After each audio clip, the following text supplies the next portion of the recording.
So hello everyone, welcome back to the channel.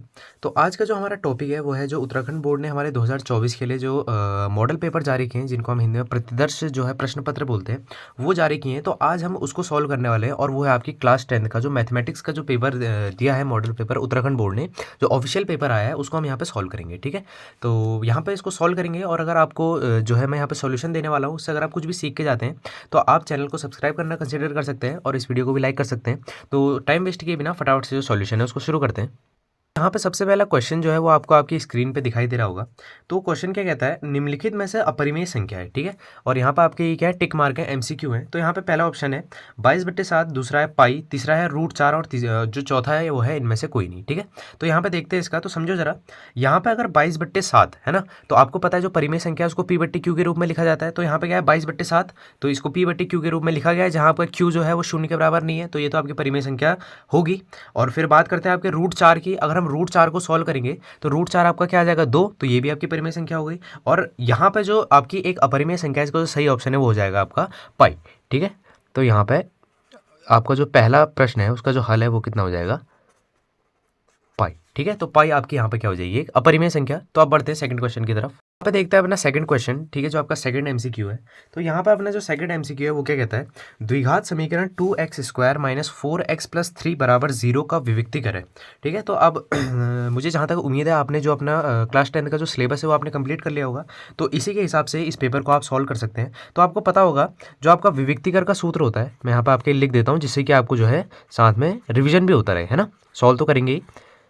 जो आपका विविक्तीकर का सूत्र होता है वो आपको पता होगा कितना होता है, d = b² - 4ac, है ना। ये आपको पता होगा। ये आप जो है आपको जो फोर्थ चैप्टर है द्विघात समीकरण वाला, उसमें आप ये चीज़ पढ़ के आए होंगे। तो इसे सॉल्व करते हैं। तो यहाँ पे देखो जरा, मैं सबसे पहले यहाँ पे समीकरण लिख देता हूँ। समीकरण कह रही है 2x² - 4x + 3 = 0। तो ये अपनी इक्वेशन कह रही है। तो यहाँ पर आपको पता है, यहाँ पे जो है अपना विविक्तीकर का सूत्र b² - 4ac। तो इस समीकरण से जो इसके गुणांक हैं a, b और c, उनको निकाल लेते हैं। तो कैसे निकलते हैं आपको पता है, a कितना हो जाएगा 2, b आपका कितना हो जाएगा -4 और c कितना हो जाएगा आपका 3, है ना। ये चीज़ आपको पता है। तो अब यहाँ पे जो है ये जो हमारे ये वियुक्तिकार वाला फॉर्मूला है, इसमें जो है वैल्यू रख देते हैं। तो d = b² की जगह कितना आ जाएगा, -4 का स्क्वायर, है ना, -4 की जगह 4, a की जगह कितना आ जाएगा आपका 2 और c की जगह कितना आ जाएगा 3। ठीक है, तो -4 का वर्ग कितना हो जाएगा 16, है ना। आपको पता है अगर जो है जो आपकी धन संख्या अगर उसका वर्ग होता है वो भी क्या आता है, पॉजिटिव। और जो आपकी ऋण संख्या अगर उसका वर्ग होता है वो भी क्या आता है, पॉजिटिव। तो ये हो गया। -4 की गुणा 2 से हुई कितना आ जाएगा 8, और 8 की गुणा 3 से हुई कितना आ जाएगा 24। ठीक हो गया। तो 16 में से क्या होगा, 24 माइनस होगा तो कितना आ जाएगा -8। ठीक है, तो अब आपको यहाँ पर सही ऑप्शन पता चल गया होगा, तो उसे हम टिक लगा सकते हैं। ऑप्शन थर्ड है -8, वो क्या हो जाएगा सही ऑप्शन। ठीक है, ये आपको समझ में आ गया होगा, आसान सा क्वेश्चन था। अब देखते हैं तीसरा एमसीक्यू, तो अपना एमसीक्यू नंबर 3। तो यहाँ पे कहता है cot 60 का मान। ठीक है, जो आपका 8 चैप्टर है मैथमेटिक्स का, है ना, त्रिकोणमिति, ट्रिग्नोमेट्री। तो उसमें जितने भी आपके त्रिकोणमिति अनुपात है उन सब का मान आपने याद किया होगा। तो cot 60 का मान आपको पता है कितना होता है, 1/√3। तो आप देखते हैं क्वेश्चन नंबर 4। यहाँ पे जो अपना क्वेश्चन नंबर 4 है, जो एमसीक्यू नंबर 4 है, वो कहता है बहुपद x² - 3 के शून्यकों का गुणनफल होगा। ठीक है, तो यहाँ पे जो अपना हमको जो बहुपद दिया हुआ है उसे लिख देते हैं x² - 3। ठीक है, हम बराबर 0। तो हमको यहाँ पे अपना क्या दिया हुआ है, ये बहुपद दिया हुआ है और कह रहा है जो इसका शून्यकों का जो गुणनफल है वो कितना होगा। आपको पता है शून्य क्या होते हैं, अल्फा और बीटा। तो इनका जो गुणनफल का सूत्र होता है आपको पता है कितना होता है, c/a, है ना। ये आप सब कुछ पढ़ के आ रखे हैं, ये आपका सेकंड चैप्टर है बहुपद वाला, उसमें से आपका ये टॉपिक आया है। तो आपको पता है इसका जो फॉर्मूला होता है वो कितना होता है, c/a। तो यहाँ पे अगर हम इसके जो हमारी समीकरण है, अगर हम इसके यहाँ पे गुणांक निकालें तो इसका जो आपका क्या है, इसका जो आपका c हो जाएगा वो कितना हो जाएगा -3, और जो आपका a है वो यहाँ पे कितना हो जाएगा 1। ठीक है, तो इसको यहाँ पे अगर हम कर लेंगे तो कितना आ जाएगा -3/1। तो यहाँ पे जो आपका ऑप्शन नंबर इसका 4 है वो क्या हो जाएगा सही। तो ऑप्शन नंबर 4 इस पर आप टिक लगा लेना। अब देखते हैं अगला क्वेश्चन। यहाँ पे अपना ई नंबर वाला एमसीक्यू देखते हैं। तो यहाँ पे वो एमसीक्यू कहता है बिंदु 2, -4 की x अक्ष से दूरी है। ठीक है, तो यहाँ पे क्या बिंदु दिया हुआ है, 2, -4। ठीक है, तो 2, -4 दिया हुआ है और कह रहा है इसकी x अक्ष से जो दूरी है वो कितनी है। तो इसको निकाल लेते हैं। आपने जो आपका चैप्टर नंबर 7 है निर्देशांक ज्यामिति, तो वाला पार्ट आपने पढ़ा होगा। तो उसमें आपको पता है जब भी हमको x अक्ष से दूरी निकालनी होती है तो हम किसके जो है कहते हैं कोऑर्डिनेट देखते हैं y के, और जब हमको y अक्ष से दूरी निकालनी होती है तो हम किसके कोऑर्डिनेट देखते हैं x के। तो यहाँ पे क्या पूछ रहा है x अक्ष से दूरी, तो यहाँ पे हम किसका कोऑर्डिनेट देंगे y का। तो यहाँ पे जो आंसर है वो कितना हो जाएगा -4। तो जो आपका पहला ऑप्शन है वो क्या हो जाएगा यहाँ पे सही। अब देखते हैं अपना अगला एमसीक्यू।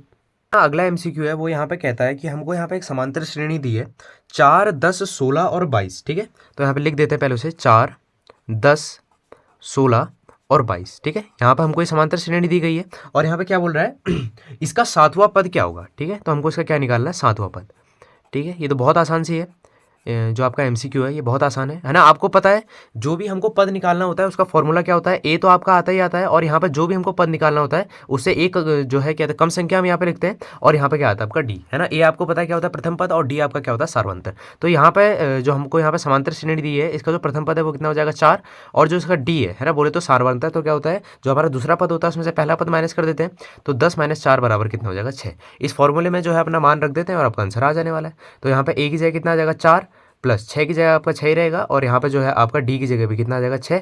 तो इसको सॉल्व करते हैं, यहाँ पे कितना हो जाएगा 6 की गुणा 6 से होगी 36 आ जाएगा और 36 धन कितना हो जाएगा 4, तो 36 धन 4 कितना हो जाएगा 40। तो यहाँ पर आपका कौन सा ऑप्शन सही हो जाएगा, यहाँ पर हो जाएगा आपका थर्ड वाला जो ऑप्शन है, जो आपका थर्ड वाला ऑप्शन है एफ वाला जो आपका एमसीक्यू है उसमें सही हो जाएगा, ठीक है। तो आप उसको टिक लगा सकते हैं। अब देखते हैं आगे जी वाला एमसीक्यू है वो क्या कहता है, निश्चित घटना की प्रायिकता है। तो आपको पता है जिस घटना का निश्चित होना आपका कंफर्म होता है कि मतलब हमको पता है कि वो घटना होनी है तो उसकी जो प्रायिकता होती है वो कितनी होती है, 1, ठीक है। तो इसका जो आपका ऑप्शन है इसका भी आपका थर्ड वाला जो ऑप्शन है वो सही हो जाएगा। तो इस पर आप टिक लगा सकते हैं। तो आगे देखते हैं। तो अब यहाँ पे देखते हैं अपना एमसीक्यू नंबर एच, ठीक है। जो आपको क्वेश्चन है वो आपको अपनी स्क्रीन पे दिखाई दे रहा होगा, मैंने यहाँ पे भी नोट कर दिया जो चीज़ हमको दे रही है, ठीक है। तो यहाँ पे हमको एक चित्र बना के दिया हुआ है और क्या कह रहा है एडी बट्टे डीबी जो है वो कितना दे रखा है 2/3 और यहाँ पे जो आपकी ईसी भुजा है ना, जो आपकी ईसी भुजा है वो कितनी दे रखी है 6 सेंटीमीटर और हमने एई भुजा ज्ञात करनी है ना। तो आपको पता है जो हमारा त्रिभुज होता है जब उसको बिल्कुल बीचों बीच से एक लाइन काटती है तो जो उसकी भुजाओं का अनुपात होता है वो आपस में क्या होता है बराबर, है ना। ये आपने त्रिभुज वाले पार्ट में पढ़ा है जो आपका 7वां पार्ट है ना। तो ये हो जाएगा। तो यहाँ पे देखो हम क्या लिख सकते हैं एडी बट्टे डीबी बराबर एई बट्टे ईसी, ठीक है। तो क्या लिख सकते हैं देखो एडी बट्टे डीबी, क्योंकि जो भुजाओं का अनुपात है उन्हें हम क्या कर सकते हैं बराबर कर सकते हैं। तो देखो कितना हो जाएगा एडी बट्टे डीबी बराबर एई बट्टे ईसी और क्या हो जाएगा एई बट्टे ईसी, ठीक है। ये आपको समझ में आ गया होगा। आगे देखो आप क्या करना है एडी बट्टे डीबी का मान कितना दे रखा है 2/3 बराबर एई हमने ज्ञात करना है ना। जो ए भुजा है वो हमने ज्ञात करनी है और ईसी का मान कितना दे रखा है आपको 6 सेंटीमीटर, है ना। तो ये चीज़ आपको क्वेश्चन में दी गई थी। अब इनकी क्या कर देंगे तिर्यक गुणा, 6 की गुणा 2 से हो जाएगी और 3 की गुणा ए से हो जाएगी। तो कितना आ जाएगा 3 AE, है ना, और बराबर में कितना आ जाएगा 12। ये आपको समझ में आ गया होगा। तो एक काम करते हैं 3 यहाँ पर गुणा में इसको उधर भाग में भेज देते हैं। तो AE कितना हो जाएगा 12/3 और 12/3 कितना होता है आपका 4 सेंटीमीटर, ठीक है। तो इसका जो आपका ऑप्शन है वो हो जाएगा आपका सेकंड वाला जो ऑप्शन है वो क्या हो जाएगा आपका सही हो जाएगा। तो इसे आप टिक लगा सकते हैं। यहाँ पे जो हमारे एमसीक्यू हैं वो सारे के सारे समाप्त हो चुके हैं और यहाँ पे जो अपने जो क्वेश्चंस हैं वो आ चुके हैं। तो जो अपना सेकंड क्वेश्चन है वो क्या कहता है 7 सेंटीमीटर ऊंचाई तथा 10 सेंटीमीटर आधार व्यास वाले बेलन का आयतन ज्ञात करें, ठीक है। तो जो चीज़ें हमको दी हैं एक बार उनको मैं यहाँ पे नोट कर लेता हूँ फिर इस क्वेश्चन को सोल्व करेंगे। तो क्या कह रहा है 7 सेंटीमीटर ऊंचाई, जो यहाँ पे बेलन की ऊंचाई दे रखी है मतलब जिसको हम एच से दिखाते हैं वो कितनी दे रखी है 7 सेंटीमीटर, ठीक है। आसान सा आपका क्वेश्चन है। और क्या कह रहा है 10 सेंटीमीटर आपका आधार व्यास, जो आपको व्यास दे रखा है वो कितना दे रखा है 10 सेंटीमीटर, ठीक है। जो आपका व्यास दे रखा है वो कितना दे रखा है 10 सेंटीमीटर। और कहता है कि आयतन जो आपका बेलन का आयतन है उसे ज्ञात करें। तो बेलन के आयतन का पहले सूत्र लिख लेते हैं फिर देखते हैं हमको क्या क्या चीज़ें निकालनी है। बेलन का आयतन पता है आपको πr²h, है ना। आपको इसका मान पता है क्या होता है πr²h, इसका जो सूत्र है वो आपने याद किया होगा। अब यहाँ पर हमको व्यास दिया गया है, ठीक है। तो आपको पता है व्यास से जो है त्रिज्या निकालने के लिए क्या करना होता है उसको 2 से भाग दे देना होता है, किसको व्यास को। तो कितनी जो अपनी त्रिज्या है जो r है वो कितना आ जाएगा 5 सेंटीमीटर।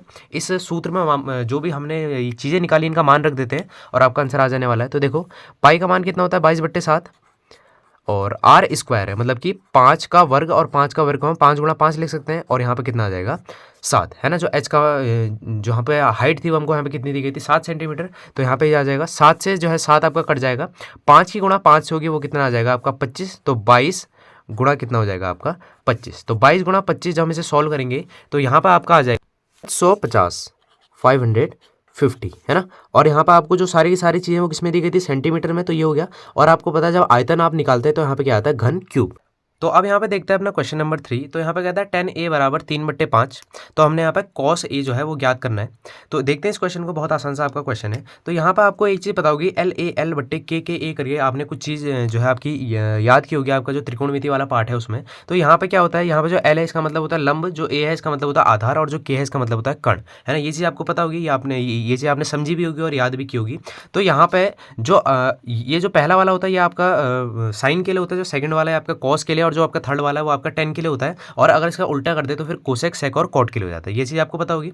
तो यहाँ पर हम देखते हैं जो आपका टेन होता है उसके लिए कितना होता है, लंब बट्टे आधार। ठीक है, तो यहाँ पर जो आपका टेन ए है उसकी जगह यहाँ पर हम क्या लिख सकते हैं, लंब बट्टे आधार, है ना, ये चीज़ आपको पता है। तो लंब बट्टे आधार कितना हो जाएगा, 3/5। तो इसका मतलब जो यहाँ पे लंब है वो कितना हो गया, 3 सेंटीमीटर, और जो आधार है वो कितना हो गया, 5 सेंटीमीटर, है ना। ये सारी की सारी चीज़ आपने सीखी होंगी। तो देखो आप जरा यहाँ पे क्या होगा, जो लंब है वो 3 सेंटीमीटर आ चुका है, आधार अपना 5 सेंटीमीटर आ चुका है। अब यहाँ पे अगर हम बात करें कॉस की, है ना, जो आपका कॉस है, तो उसके लिए देखो आधार बट्टे कर्ण, जो आपका कॉस है उसका सूत्र क्या होता है, आधार बट्टे कर्ण, है ना, ये चीज़ आपको पता है। तो आधार तो हमें पता है, यहाँ पर आधार कितना आ गया, 5 सेंटीमीटर, पर जो कर्ण है वो हमको यहाँ पर नहीं पता है। तो कर्ण हमको यहाँ पर निकालना पड़ेगा। आप कर्ण कैसे निकालते हैं देख लो इधर, है ना, आपको पता होगा पाइथागोरस प्रमेय, पाइथागोरस प्रमेय से, है ना, क्या होती है पाइथागोरस प्रमेय, कर्ण का वर्ग बराबर लंब का वर्ग धन आधार का वर्ग, ये चीज़ आपको पता है। तो यहाँ पर जो चीज़ें हमको पता है, जो चीज़ हमको दी गई उनका मान रख देते हैं और यहाँ से जो है अपना कर्ण का मान निकाल लेते हैं। तो कर्ण तो हमको ज्ञात करना है, तो कर्ण आपका ऐसे कैसे रहेगा, लंब की जगह कितना आ जाएगा, लंब कितना है 3 सेंटीमीटर, तो 3 का वर्ग धन आधार कितना है 5 सेंटीमीटर, तो क्या हो जाएगा 5 का वर्ग।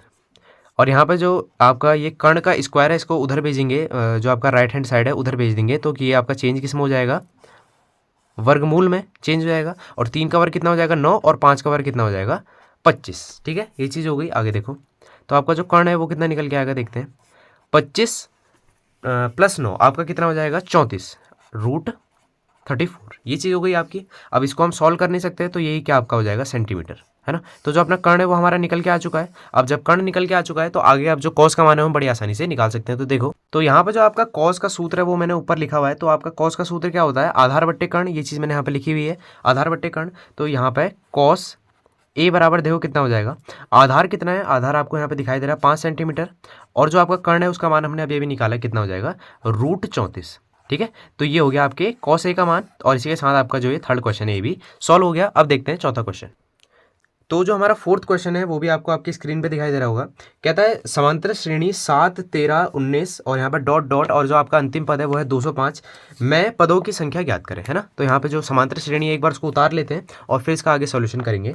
यहाँ पे है 7, 13, 19 डॉट डॉट डॉट 205 तक, है ना। ये अपनी हमको यहाँ पे क्या दी गई है, एपी दी गई है, जो समांतर श्रेणी वो दी गई है, और कहता है यहाँ पे जो इसके पदों की संख्या है उनको क्या करना है, हमने यहाँ पे ज्ञात करना है। तो बहुत आसान सा आपका क्वेश्चन है। देखो, जो हमको पहले यहाँ पे वैल्यू दी गई है उनको एक बार लिख लेते हैं, फिर देखते हैं यहाँ पे कौन सा फॉर्मूला लेगा। जो आपका यहाँ पे प्रथम पद है वो कितना हो जाएगा 7। बात करते हैं सार्वंतर की, सार्वंतर कैसे निकलता है आपको पता है, 13 माइनस कितना हो जाएगा 7। जो आपका दूसरा पद है उसमें से आपको जो है पहला पद माइनस करना होता है, तो जो है आपका सार्वंतर निकल के आता है, ये चीज़ आपको पता होगी। तो यहाँ पे 13 में से 7 माइनस करेंगे तो कितना आ जाएगा आपका 6। और यहाँ पे जो आपका अंतिम पद है आपको पता होगा, अंतिम पद को AN से दिखाते हैं, तो जो आपका AN है वो कितना हो जाएगा आपका यहाँ पे, सॉरी 300 नहीं, कितना हो जाएगा 205। तो ये वैल्यू हमको यहाँ पे मिल चुकी है। अब आपको पता है कि आपका एक फॉर्मूला होता है AN बराबर A + N-1 और गुणा में कितना D, है ना। अगर आपने 5वां पार्ट पढ़ा आपका जो समांतर श्रेणी वाला है तो आपको ये वाला फॉर्मूला पता होगा, है ना। तो अब यहाँ पे जो मान हमको दिए गए हैं, मतलब जो हमने यहाँ पे इसमें समांतर श्रेणी से निकाले हैं उनको यहाँ पे जो है फिलअप कर देते हैं, और जो हमारा आंसर आ जाने वाला है, देखो AN का मान हमको पता है, A का मान हमको पता है, D का मान हमको पता है, और N का मान हम क्या कर लेंगे, निकाल लेंगे। और N क्या होता है, पदों की संख्या, और वही तो हमने याद करनी है। तो एक बार इसको निकाल लेते हैं और आपका जो आंसर आ जाएगा। तो AN की जगह देखो कितना आ जाएगा 205 बराबर A है, A मतलब प्रथम पद, उसकी जगह कितना आ जाएगा 7 धन N-1 हमने यहाँ पे ज्ञात करना है, और D की जगह कितना आ जाएगा 6। ठीक है, तो अब इसको जो आपका ये 7 है यहाँ पे आपका किसका में, या जो आपका राइट हैंड साइड में किस में, प्लस में, अगर हम इसको लेफ्ट हैंड साइड में भेज देंगे तो किस में हो जाएगा आपका माइनस में। तो 205 माइनस कितना हो जाएगा 7 बराबर N-1 और गुणा में कितना हो जाएगा 6। ठीक है, तो ये चीज़ हो गई। अगर यहाँ पे 205 में से 7 आपका माइनस हो जाएगा तो कितना आ जाएगा 198, तो 198 आ जाएगा। यहाँ पर हो जाएगा N-1 और गुणा में कितना आ जाएगा 6, ये चीज़ हो गई। अब आपको पता है 6 यहाँ पे जो ये N-1 के साथ है ये किसमें, गुणा में। अगर हम इसको लेफ्ट हैंड साइड में भेज देंगे तो किसमें चल जाएगा, भाग में। तो क्या आ जाएगा N-1 बराबर 198/6, ये चीज़ हो गई। आपको समझ में आ गया होगा। तो इसको इससे काट लेते हैं, 6 कम 6 और 6 × 18, एक कैरी इधर जाएगा और 6 × 18। तो क्या अपने पास वैल्यू निकल के आई है, N-1 बराबर कितना हो गया 33, है ना। अब यहाँ पे एक भी तो है, ये एक यहाँ पे किसका, माइनस का। इसको अगर उधर भेज देंगे राइट हैंड साइड में तो किसका हो जाएगा आपका, प्लस का। तो यहाँ पे कितना आ जाएगा, N बराबर 33 + 1 तो इसका मतलब n बराबर कितना आ गया आपका 34। ठीक है, तो इसका जो हमारी ये AP थी, जो ऊपर हमको समांतर श्रेणी दी गई थी, जो उसके पदों की संख्या है वो कितनी हो जाएगी 34। ठीक, बात करते हैं अपने क्वेश्चन नंबर 5 की। तो ये यहाँ पे जो अपना क्वेश्चन नंबर 5 है, कहता है 3825 को अभाज्य गुणनखंडों के गुणनफल के रूप में व्यक्त करो। तो यहाँ पे जो 3825 है, इसका हमने यहाँ पे क्या निकालना है, एलसीएम। और एलसीएम निकालने के बाद जो भी संख्या आएंगी उनको उसके जो है किस रूप में लिख देना है, जो भी वहाँ पे गुणनफल के रूप में उसको लिख देना है। ये आपका जो क्वेश्चन है बहुत ज़्यादा ईजी है। तो यहाँ पे मैं आपको इसे होमवर्क के रूप में दे रहा हूँ, और आपको जो इसका आंसर है वो यहाँ पे मुझे कमेंट बॉक्स में जरूर से आपको बताना है। बहुत आसान सा आपका क्वेश्चन है, कुछ नहीं करना, मैंने आपको समझा दिया है। बस आपका जो 3825 है, इसका आपने एलसीएम निकाल देना है, जो कि बहुत ईजी है। एलसीएम निकालना आपको आता ही होगा, बेसिक सी बात है। तो अब बढ़ते हैं क्वेश्चन नंबर 6 की तरफ। अब यहाँ पर सॉल्यूशन देखते हैं अपने क्वेश्चन नंबर 6 का। तो पहले क्वेश्चन देख ले क्या कहता है। कहता है एक द्विघात बहुपद ज्ञात कीजिए जिसके शून्यकों का योग तथा गुणनफल 0 तथा √5 है। ठीक है, तो ये जो आपका क्वेश्चन है, ये आपका जो आपकी मैथ की बुक का जो सेकंड पार्ट है बहुपद, उससे आपका ये क्वेश्चन है। और यहाँ पर क्या कह रहा है, शून्यकों का जो योगफल हमको दिया गया है वो कितना दिया गया है, 0। आपको पता है जो शून्यकों का योगफल है उसे हम किससे दिखाते हैं, अल्फा प्लस बीटा से, है ना, ये आपको पता होगा। तो वो कितना दिया है कि 0। और जो आपका गुणनफल है उसको हम दिखाते हैं अल्फा गुणा बीटा से, आपको पता होगा। ये दिया गया है आपको √5। और कह रहा है जो हमारे बहुपद है वो हमने याद करनी है ना। तो आपको पता होगा, जो हमको शून्यकों का योगफल और जो उसका जो गुणनफल है वो जब दिया रहता है और हमको जो है वो बहुपद याद करनी होती है, तो उसके लिए एक फॉर्मूला आपने याद किया होगा, है ना। जो आपने जो आपका सेकंड वाला चैप्टर जो बहुपद वो पढ़ा होगा, तो वो फॉर्मूला क्या होता है, मैं यहाँ पर लिख देता हूँ आपको थोड़ा सा रिवाइज कराने के लिए। x² minus alpha plus beta गुणा में x प्लस अल्फ़ा गुणा बीटा। ठीक है, तो ये आपका वो सूत्र होता है। तो इस सूत्र में जो जो मान जहाँ पे दिए वो रख देते हैं, और आपका जो बहुपद है बड़ी आसानी से निकल जाने वाला है। देखो कैसे, x² minus alpha plus beta, कितना है अल्फ़ा प्लस बीटा, शून्य को योगफल 0, साथ में गुणा में कौन आ जाएगा x प्लस अल्फ़ा गुणा बीटा, कितना है √5, तो कितना आ जाएगा √5। यहाँ पे 0 ही गुणा x होगी तो कितना आ जाएगा 0, है ना, क्योंकि जो है किसी भी संख्या की गुणा 0 से होती है तो 0 ही आता है। तो यहाँ पे क्या बच जाएगा, जो ये माइनस का साइन है ये भी यहाँ से हट जाएगा, तो यहाँ पे क्या बच जाएगा x² प्लस यहाँ पे क्या बच जाएगा √5। ठीक है, तो ये आपका जो है बहुपद याद हो गया है। तो अब देखते हैं 7th क्वेश्चन। तो अब यहाँ पर हल देखते हैं अपने क्वेश्चन नंबर 7 का। तो क्या कहता है क्वेश्चन नंबर 7, कहता है माध्य माध्यक और बहुलक में संबंध लिखिए। ठीक है, तो ये आपका काफ़ी इंपॉर्टेंट क्वेश्चन है, और ये जो संबंध है आपका 1 नंबर का जो है बोर्ड में इसके आने के चांसेस बहुत ज़्यादा बने रहते हैं। तो इसको यहाँ पे देख लो और इसे याद भी कर लेना, और इसके जो है आपके उत्तराखंड बोर्ड 2024 का जो एग्ज़ाम होगा उसमें आने के काफ़ी ज़्यादा चांसेस बने रहते हैं। तो मैं यहाँ पर लिख रहा हूँ संबंध, आप उसे याद कर लेना। तो संबंध होता है बहुलक बराबर 3 गुणा माध्यक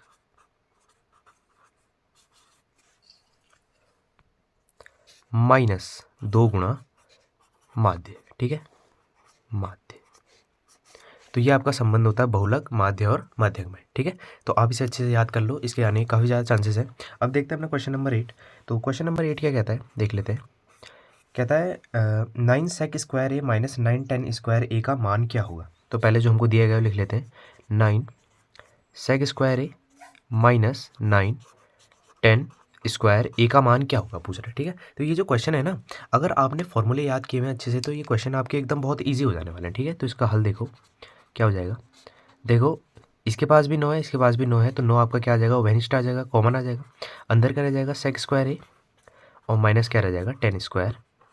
ये चीज़ आपकी रह जाएगी। आपको जो आपकी बुक है उसमें आपका एक फॉर्मूला है, और मुझे उम्मीद है आपने याद भी किया होगा। sec² a minus tan² a बराबर कितना होता है, 1। ठीक है, मैं यहाँ पे लिख देता हूँ आपके लिए, sec² a minus tan² a बराबर कितना होता है, 1। तो यहाँ पे इस पूरी की जगह कितना आ जाएगा, 1, तो कितना हो जाएगा 9 गुणा 1, और जो आपका ये फलन है इसका आंसर कितना हो जाएगा, 9। तो अब देखते हैं अपना 9th क्वेश्चन। अब आप देखते हैं अपना क्वेश्चन नंबर 9। तो यहाँ पे कहता है हमारे पास 2 बिंदु हैं ए बी और -a -b, इनके बीच की हमने क्या याद करनी है, दूरी, है ना। तो ये वाला जो क्वेश्चन है आपके 7वें पार्ट से है, निर्देशांक ज्यामिति से। तो वहाँ पे आपको आपने एक दूरी सूत्र जो है वो याद किया होगा, इसका हल देख लेते हैं, है ना। अगर आपको वो याद है तभी इस क्वेश्चन को सॉल्व किया जा सकता है, वरना मुश्किल है ना। तो देखो, दूरी सूत्र क्या हुआ करता था, है ना। देखो, इस जो आपका ये मॉडल पेपर है इसको सॉल्व करने का, इसको हल करने का तभी फ़ायदा है जब आपका सिलेबस कंप्लीट है ना।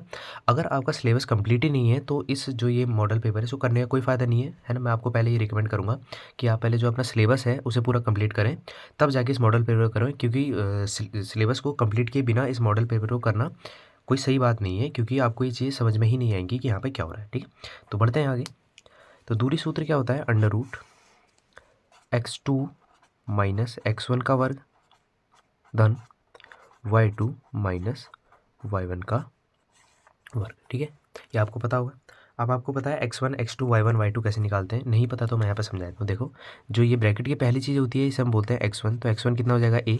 ठीक है, और जो सेम ही ब्रैकेट में जो उसके बाद वाली चीज़ होती है वो होती है अपनी y1, तो y1 कितना हो जाएगा b। समझ गया आप मेरी बात को? आगे देखो, और फिर उसके बाद जो दूसरे ब्रैकेट की पहली चीज़ होती है वो होती है आपकी x2, ये कितना हो जाएगा माइनस का a, और जो दूसरे ब्रैकेट की सेकंड चीज़ होती है वो होती है आपकी y2, तो y2 कितना हो जाएगा माइनस का b। ठीक है, तो हमको सारे मान मिल चुके हैं। इस जो अपना दूरी सूत्र है इसमें रखते हैं और इसे सॉल्व कर देते हैं आसानी से। देखो जरा, अंडर रूट क्या था, x2 माइनस x1 का होल स्क्वायर। तो यहाँ पर देख लेते हैं क्या क्या था। देखो, x2 कितना है माइनस a और x1 कितना है a, तो कितना आ जाएगा x2 माइनस x1 का होल स्क्वायर, मतलब कि minus a x2 minus x1 मतलब कि a का होल स्क्वायर। ठीक है, प्लस y2 माइनस y1 का होल स्क्वायर। यहाँ पे देखो y2 कितना है माइनस का b और जो y1 है वो कितना है b, तो क्या हो जाएगा माइनस b का होल स्क्वायर। ठीक है, ये चीज़ आपको समझ में आ गई होगी। आगे देखो, माइनस माइनस क्या होता है प्लस, तो कितना हो जाएगा माइनस का 2a का होल स्क्वायर प्लस माइनस के 2b का होल स्क्वायर। ये चीज़ आपको समझ में आ गई होगी। आगे देखो, अब देखो यहाँ पे क्या है, यहाँ पे है आपका 2 और यहाँ पे है a। ठीक है, तो -2 का जो वर्ग होगा वो कितना हो जाएगा 4, और a का वर्ग कितना हो जाएगा a स्क्वायर, प्लस यहाँ पे वही सेम चीज़ होगी, यहाँ पे कितना आ जाएगा 4b स्क्वायर। आप समझ रहे हो मेरी बात को मैं क्या कहना चाह रहा हूँ? ठीक है, तो अब यहाँ पे देखो, ये जो अंदर वाली चीज़ है इससे जो आपका क्या है बाहर वाला जो वर्गमूल है वो कट जाएगा और कितना आ जाएगा 2a प्लस 2b। ठीक है, तो जो आपके दो बिंदु थे ए बी और माइनस ए और माइनस बी, उनकी जो दूरी है वो कितनी है 2a और 2b। तो अब देखते हैं अगला क्वेश्चन।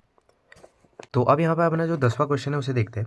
यहाँ पे जो अपना 10वां क्वेश्चन है, यहाँ पे हमको क्या दिया गया है, यहाँ पे हमको दो संख्याएं दी गई हैं और उनका जो HCF है वो दिया गया है। ठीक है, यहाँ पे जो अपनी पहली संख्या है वो है 336 और जो अपनी दूसरी संख्या है वो है 54, और इन दोनों का जो HCF निकल के आ रहा है वो कितना आ रहा है 6।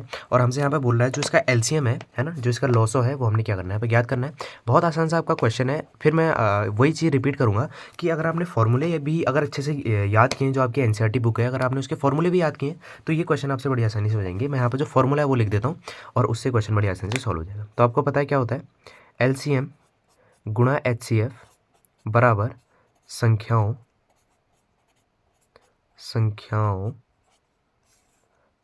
का गुणन, है ना। ये चीज़ आपको पता है, मतलब कि जो हमारा LCM है इन्हीं दो संख्याओं का, मतलब कि ये वाली जो दो संख्या है इनका जो LCM और इनके HCF की जब हम आपस में गुणा करते हैं तो ये जो अपनी दो संख्या है उनका क्या निकल के आता है, जो अपना गुणन है, जो उनका मल्टीप्लिकेशन करके आता है, उतना ही उनका LCM और HCF की आपस में मल्टीप्लाई करके भी आता है। ये आपका जो है NCERT का फॉर्मूला है।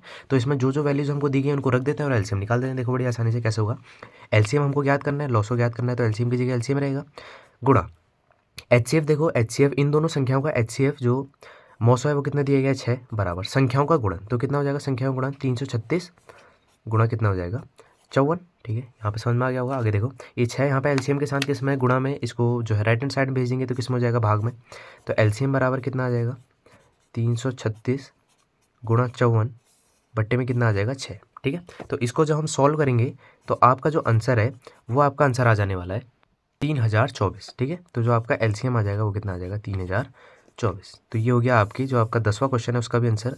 बस जो मैं यहाँ पे फॉर्मूले इंपॉर्टेंट बता रहा हूँ उन्हें याद करो और बाकी क्वेश्चन जो है सिर्फ कैलकुलेशन है, सिर्फ गुणा और भाग करनी है। ठीक है, तो आप देखते हैं 11th क्वेश्चन। देखते हैं जो हमारा सॉल्यूशन है अपने क्वेश्चन नंबर 11 का। एक बार मैं यहाँ पर आपको पढ़ के बता देता हूँ, फिर देखते हैं इसका सॉल्यूशन। कहता है बहुपद 4u स्क्वायर प्लस 8u के शून्य ज्ञात कीजिए और शून्यकों के गुणांकों के बीच संबंध की सत्यता की जांच कीजिए। ठीक है, तो ये जो क्वेश्चन है ये भी आपका सेकंड चैप्टर से है। बहुत ईजी क्वेश्चन है, अगर आपने इसको एक बार भी किया होगा तो बहुत ईजी आपको लगने वाला है। तो देखो, सबसे पहले जो हमको यहाँ पे बहुपद दिया हुआ है इसका हमने क्या याद करना है, शून्य। तो आपको पता होगा जो इसके शून्य के उनको कैसे याद किया जाता है। यहाँ पर हमारे जो है, यहाँ पर हमको तीन चीज़ें नहीं दी हुई हैं, है ना। जो अगर आप सिंपल जो इक्वेशन देखोगे, अगर आप जो सिंपल जो बेसिक समीकरण अगर आप उसको देखोगे तो यहाँ पर आपको तीन चीज़ें दी रहती है, A B और C टाइप की चीज़ें दी रहती हैं, पर यहाँ पर आपको दो ही चीज़ें दी गई है। तो इसके जो शून्य हैं वो गुणनखंड विधि से नहीं निकलेंगे, है ना। अगर यहाँ पर तीन चीज़ें दी होती तो यहाँ पर जो इसके शून्य हैं वो हमारे गुणनखंड विधि से निकलते, पर यहाँ पर सिर्फ दो चीज़ें दी गई है तो इसके शून्य जो है गुणनखंड विधि से नहीं निकलेंगे। देखो कैसे होगा, यहाँ पर आपका 4 है, यहाँ पर आपका 8 है, दोनों 4 के टेबल में आते हैं। यहाँ पर आपका u स्क्वायर है, यहाँ पर आपका u है, तो यहाँ से जो आपका कॉमन जो है उभयनिष्ठ निकल जाएगा 4u। ठीक है, यहाँ से 4 कॉमन निकल गया और यहाँ पर 2 u स्क्वायर मतलब 2 u थे तो 1 u कॉमन निकल गया, तो यहाँ कितना बच जाएगा u प्लस यहाँ पे देखो 8 था, तो यहाँ से 8 में से 4 बाहर चला गया, तो मतलब कि 4 का इसमें भाग चल जाएगा, तो कितना आ जाएगा 2, और u बाहर चला गया, तो यहाँ पे u+2 बराबर कितना आ जाएगा 0। ठीक है, तो जब आपको सिर्फ एक समीकरण में 2 ही पद दिए होते हैं, है ना, 3 पद नहीं दिए। अगर 3 पद दिए तो आप उसको किससे हल करोगे, गुणनखंड से। अगर 2 पद दिए हुए हैं तो उसको यहाँ पर उभयनिष्ठ लेके हल करना होता है। अब क्या करो, जो आपका ये वाला पद है इसको एक बार 0 के बराबर रखो, और एक बार ये वाला पद है इसको 0 के बराबर, तो कितना आ जाएगा 4u बराबर 0, और यहाँ पे क्या आ जाएगा u बराबर 0। ठीक है, तो हमको जो यहाँ पे अपना जो पहला पद है वो यहाँ पे हमको मिल चुका है, सॉरी, जो हमारा पहला शून्य है वो हमको यहाँ पे मिल चुका है, कितना 0। ऐसे ही दूसरा भी निकाल लेते हैं। अब जो u+2 है इसको 0 के बराबर रख देते हैं, तो कितना आ जाएगा u+2 बराबर 0। इस 2 को इधर भेजेंगे तो किसका हो जाएगा, माइनस का, तो u बराबर कितना आ जाएगा -2। ठीक है, तो हमको यहाँ पे अपने 2 शून्य ज्ञात हो गए, पहला क्या है 0 और दूसरा क्या है अपना -2। ठीक, तो जो अपना ये वाला है इसको नाम दे दो अल्फ़ा, मतलब जो 0 है, और जो आपका -2 है इसको नाम दे दो बीटा। तो दोनों को नाम दे दिया। अब इनकी सत्यता की जांच कर देते हैं। सत्यता की जांच कैसे होती है, देखो, योगफल और जो अपना गुणनफल है दोनों की सत्यता की हमको यहाँ पे जांच करनी होती है। देखो, योगफल की जांच के लिए एक सूत्र होता है, योगफल, ठीक है, कितना, माइनस का b/a, कि क्या होता है आपका माइनस का b/a, और जो आपका गुणनफल होता है, गुणनफल के लिए कितनी होती है, c/a, है ना। तो आपको पता होगा, इसकी जांच कर देते हैं। अब देखो जरा यहाँ पे क्या है, योगफल में है b और a। अब ये कैसे ज्ञात होगा, देखो जरा यहाँ पे आपको जो ये समीकरण दिखाई दे रही है, जो आपको यहाँ पे ये समीकरण दिखाई दे रही है, इसमें हम a और b याद कर सकते हैं, है ना। आपको पता है, देखो a क्या हो जाएगा, यहाँ पे मैं लिख देता हूँ, a कितना हो जाएगा 4, और b कितना हो जाएगा हमारा 8, है ना। तो यहाँ पर उसका मान रख देते हैं। देखो, ये जो माइनस का चिन्ह है, ये तो आपका सूत्र का रहेगा, b की जगह कितना है 8, और u की जगह कितना है, सॉरी, b की जगह है 8 और a की जगह कितना है आपका 4, ये हो गया। तो इसको इससे भाग देंगे, कितना आएगा 2, और ये कितना हो जाएगा -2। ठीक है, ये आपको पता है। तो जो अपना एक शून्य है वो तो यहाँ पे जब हम इस जो ये वाला शून्य है, जो अपना ये पहला जो बीटा वाला शून्य है और जो अल्फा वाला शून्य है, अगर मैं इन दोनों को जोड़ूं, मतलब कि -2 + 0 करूँ तो कितना आएगा -2। तो इनका योगफल करके, और जो हम जांच कर रहे हैं उससे भी कितना आ रहा है सेम, तो जो उसके योगफल की जांच है वो तो हो गई। अब देखो, इसके हम करते हैं गुणनफल की जांच। अब यहाँ पे देखो, जो हमारी समीकरण हमको दी गई है इसमें c नहीं है ना, क्योंकि a और b दो ही चीज़ है, तो c इसमें हम क्या ले सकते हैं 0, है ना, क्योंकि c उपस्थित नहीं है, तो c जो है यहाँ पे कितना हो जाएगा 0। तो यहाँ पे c की जगह कितना हो जाएगा 0, और a की जगह कितना है आपका 4, है ना। तो यहाँ पे कितनी है जो आपकी चीज़ आ जाएगी, वो कितनी आ जाएगी 0। ठीक है, अब हमने जो योगफल की जांच की थी वो तो हो गई है। अब हम इसकी क्या करते हैं, गुणनफल की जांच। अगर मैं अल्फा वाला जो अपना शून्य है उसको अगर मैं बीटा वाले शून्य से गुणा करूंगा, 0 गुणा -2, तो आंसर कितना आएगा 0, और जो हम जांच कर रहे हैं उससे भी आंसर कितना आ रहा है 0। तो इसका मतलब जो इसके शून्य है उनके योगफल और गुणनफल की जांच संपन्न होती है। अब देखते हैं अपना क्वेश्चन नंबर 12। नंबर 12 है, वो कहता है ऐसी दो संख्याएं ज्ञात कीजिए जिनका योग 27 और जो उनका गुणनफल है वो कितना होना चाहिए, 182। जो इस टाइप के आपके क्वेश्चन है ये बहुत ज़्यादा एग्जाम में आपको देखने को मिल सकते हैं। तो इसको आप जो अगर आप जो ये पेपर है इसको अगर आप अपनी कॉपी में सॉल्व कर रहे हैं तो इस पर आप जो है इंपॉर्टेंट टिक जो इस क्वेश्चन पर लगा सकते हैं। तो देखो जरा क्या कह रहा है, ऐसी दो संख्याएं ज्ञात कीजिए जिनका जो योग है 27 और जो उनका गुणनफल है कितना 182। तो एक काम करते हैं, जो माना पहली संख्या जो अपनी पहली संख्या है उसको क्या मान लेते हैं x। ठीक है, यही तरीका होता है सॉल्व करने का। अब यहाँ पे उसने एक चीज़ दी है, ठीक है, आपको हर एक क्वेश्चन में ऐसा हिंट मिलेगा जिससे आप उसको कुछ ना कुछ आगे सॉल्व कर पाएंगे, फिर बड़ी आसानी से क्वेश्चन आपसे बनने लेंगे। बस थोड़ा सा इन क्वेश्चन में आइडिया चाहिए होता है। तो देखो क्या कह रहा है, ऐसी दो संख्याएं ज्ञात कीजिए जिनका योग जो है 27 है। तो अगर ऐसी दो संख्याएं जिनका योग 27 है और उसमें से अगर पहली संख्या x है तो दूसरी संख्या कितनी हो जाएगी, है ना। आप आइडिया लगा सकते हो, अगर दो संख्याएं हैं जिनको जोड़ के कितना आता है आपका 27, और उसमें से पहली संख्या अगर x है तो दूसरी संख्या कितनी हो जाएगी 27 - x, है ना। जो संख्या उनको जोड़ के आ रही है उसमें से अगर मैं पहली संख्या माइनस कर दूं तो मेरे को दूसरी संख्या मिल जाएगी, है ना। सिंपल सी लॉजिक की बात है। तो ये हो गया। और क्या कह रहा है, जो इनका योग है वो कितना हो गया 27, और जो इनका गुणनफल है मतलब कि जो इनके आपस में मल्टीप्लाई करके चीज़ आ रही है वो कितनी आ रही है 182। तो कितना हो जाएगा, यहाँ पे लिख देंगे ATQ। ठीक है, इसका मतलब है अकॉर्डिंग टू क्वेश्चन। अगर आप हिंदी में लिखना चाहे तो प्रश्नानुसार लिख सकते हैं। ठीक है, तो देखो क्या हो जाएगा, x की गुणा जो अपनी पहली संख्या है उसकी गुणा जब हम दूसरी संख्या से करते हैं, है ना, जो इनका जो गुणनफल है वो कितना आता है 182।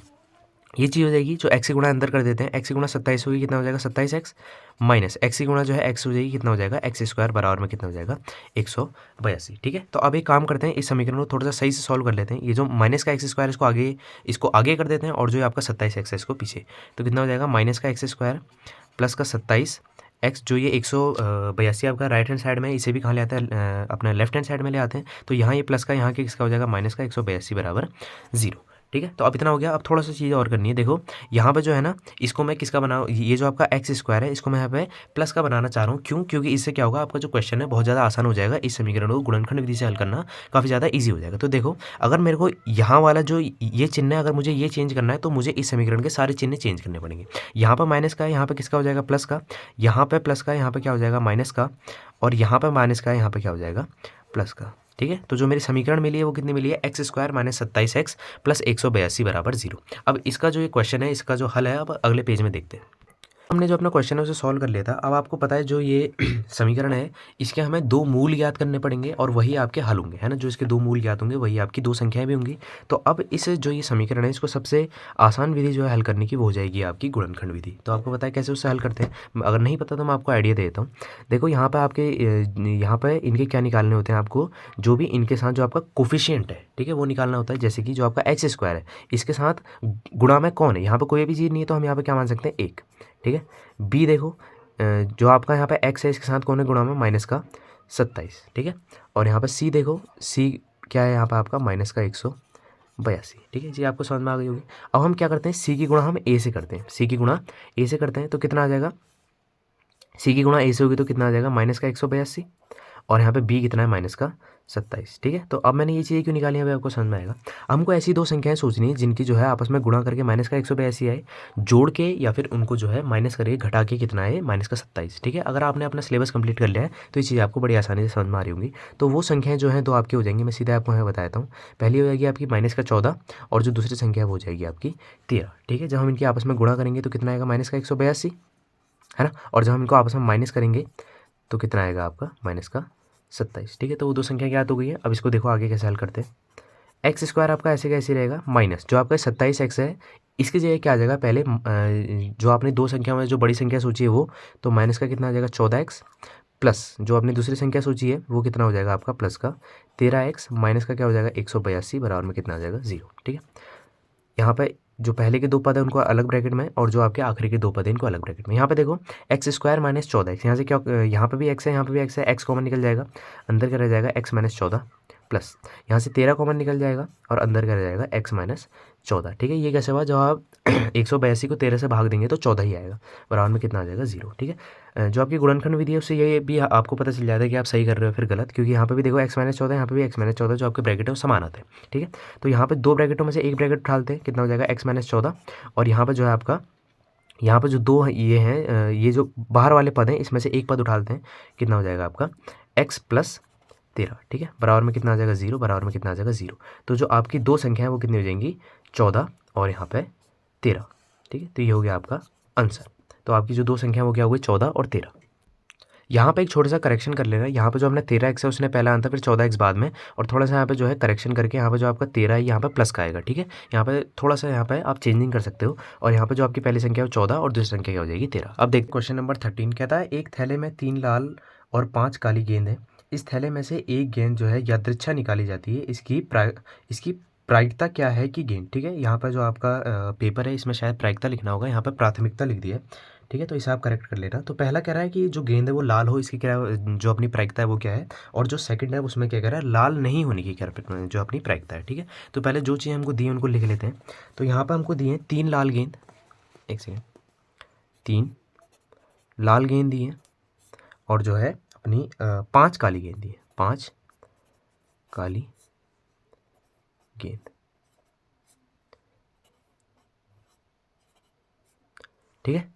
3 लाल गेंद दिए और 5 क्या दिए, काली गेंदें दी हैं। तो देख लो, सबसे पहले एक काम करते हैं, जो अपनी कुल गेंदें हैं उनका मान निकालते हैं, कुल गेंदें, है ना। क्योंकि एक थैला है उसमें दोनों गेंदें जाएंगी, लाल भी और काली भी। तो 3 लाल और 5 काली, तो 3 प्लस कितना हो जाएगा 5, तो कितना हो जाएगा 8 गेंदें। तो कुल गेंदें अपने पास निकल गई हैं। अब देखते हैं पहले जो अपना वो है उसमें जो अपना ऑप्शन है, मतलब उसमें हमने क्या निकालना है। तो क्या कह रहा है, पहले में कह रहा है जो अपनी गेंद है वो लाल होनी चाहिए, है ना। इसकी क्या प्रायिकता है, लाल गेंद, लाल गेंद की क्या प्रायिकता होनी चाहिए। अब देखो आपको पता है जो आपकी प्रायिकता है उसका सूत्र क्या होता है ना। किसी भी चीज़ की प्रायिकता निकाल लेगा तो P संभव परिणाम बट्टे कुल परिणाम, ये आपने याद किया होगा, संभव परिणाम बट्टे कुल परिणाम, ये आपको पता होगा। ठीक है। बेसिक सा आसान सा सूत्र है। तो देखो यहाँ पे ज़रा जो लाल गेंद है उसके आने के संभव परिणाम कितने हैं। 3 गेंद हैं तो 3 ही परिणाम होंगे, तो 3 हो जाएगा बट्टे कुल परिणाम कितने हैं 8, क्योंकि जो कुल गेंद है वो कितनी है 8, तो 3/8। तो ये हो गई आपकी लाल गेंद आने की प्रायिकता। अब देखते हैं इसका जो सेकंड ऑप्शन है उसमें क्या कह रहा है ना। सेकंड ऑप्शन है उसमें कह रहा है कि इसकी क्या प्रायिकता है, जो गेंद है वो लाल ना हो। ठीक है, तो अब आपको पता है कि जब हमको ऐसी प्रायिकता निकालनी होती है कि उस चीज़ के ना होने की प्रायिकता, तो हम क्या करते हैं, जो उस चीज़ के होने की प्रायिकता है उसको एक में से क्या कर देते हैं माइनस, है ना। मैं आपको फिर से रिपीट कर देता हूँ कि अगर हमको किसी चीज़ की ऐसी प्रायिकता निकालनी की जो उसके ना होने की प्रायिकता हो, तो जो उसके होने की प्रायिकता है उसको उसको हम एक से क्या करते हैं माइनस, तो एक यहाँ पे लिख देंगे। और जो अपनी लाल गेंद आने की प्रायिकता थी वो कितनी है 3/8, तो एक माइनस कितना हो जाएगा 3/8। तो यहाँ पे इसका एलसीएम निकलेगा तो कितना हो जाएगा इसकी गुणा यहाँ, तो 8 माइनस 3/8, और 8 में से 3 जाएगा तो कितना आ जाएगा 5/8। तो लाल गेंद ना आने की प्रायिकता हो गई 5/8। ठीक है, तो अपना अगला क्वेश्चन देखते हैं। तो अब देखते हैं आप अपना क्वेश्चन नंबर 14। यहाँ पर हमको 3 जो है टेबल दे रखी हैं। पहला हमको पद दे रखा है, दूसरा बारंबारता और तीसरा संचयी बारंबारता, और यहाँ पर बोला है ये वाला जो x है और ये वाला जो y है इनका मान हमने याद करना है। ठीक है, बहुत आसान क्वेश्चन है, देखना यहाँ पर थोड़ा सा ध्यान समझना। आपको पता है जो आपका संचयी बारंबारता वाला ये वाला पद और जो आपका बारंबारता वाला ये वाला जो पद होता है, ठीक संचयी बारंबारता में उससे ठीक पहले वाला, और जो है इसमें जो आपका बारंबारता वाली लाइन है उसमें ठीक बाद वाला, मतलब कि ये वाला और ये वाला, इन दोनों को जोड़ करके आपका ये वाला पद बनता है ना। ये आपको पता होगा अगर आपने जो है जो आपका 14 चैप्टर है वो आपने अच्छे से पढ़ा होगा। तो मैं एक बार फिर से रिपीट कर देता हूँ, जो आपका ये वाला पद है और जो ये वाला पद है, इन दोनों को जोड़ के आपका ये वाला पद बनता है। तो हमारे पास जो समीकरण है वो कितनी आ जाएगी, x + 6 बराबर कितना आ जाएगा 26। समझ गया आप मेरी बात को, ठीक है। अब देखो यहाँ जो 6 इसको उधर भेज देंगे तो कितना हो जाएगा 26 माइनस 6, तो x बराबर कितना आ जाएगा 20। ठीक हो गया, ये आपको समझ में आ गया होगा। अब देखो y का मान भी सेम ऐसे निकल जाएगा, ये वाला जो पद है और जो ये वाला जो पद है इन दोनों को जोड़ के आपका ये वाला पद बनेगा। ठीक है, ये वाला पद मतलब कि 50 और 28 को जोड़ के आपका y बनेगा, तो कितना आ जाएगा y बराबर 50 + 28। ठीक है, तो 50 + 28 कितना हो जाएगा 70। ठीक है, तो अपना जो x का मान है वो कितना आ गया 20 और जो y का मान है वो कितना आ गया 78। तो ये हो गया आपका 14 क्वेश्चन भी सॉल्व।